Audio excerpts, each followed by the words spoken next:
नमस्कार,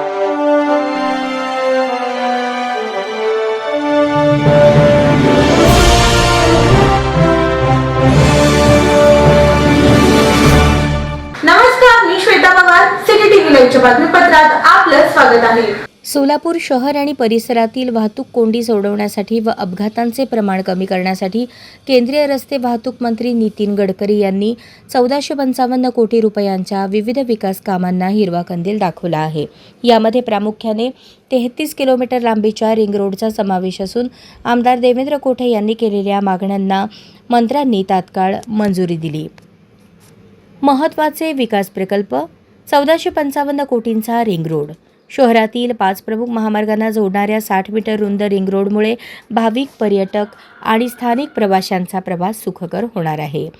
जड वाहतूक शहराबाहेरून वळवण्यासाठी तांदुळवाडी ते हत्तूर आणि काटगाव ते बाळी या 2 महत्त्वाच्या 4 पदरी बाह्यवळण रस्त्यांची निर्मिती केली जाणार आहे. जुना पुणे नाका ते बोरामणी नाका दरम्यानच्या उड्डाणपुलासाठी 1020 कोटी रुपये मंजूर करण्यात आले आहेत. तसेच अक्कलकोट रस्त्यावरील अपघात प्रवण क्षेत्रात भुयारी मार्ग व सर्व्हिस रोड बांधले जातील.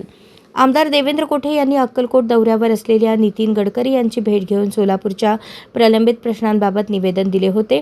या मागण्यांची दखल घेत गडकरींनी जाहीर सभेत या कामांची घोषणा केली. त्यामुळे सोलापूर शहर वाहतूक कोंडीमुक्त होण्यास मोठी मदत होणार आहे. हे प्रकल्प विकसित सोलापूरच्या स्वप्नाला बळ देणारे ठरतील. सोलापूरकरांच्या वतीने मी केंद्रीय मंत्री नितीन गडकरी यांचे आभार मानतो, असे देवेंद्र कोठे म्हणाले.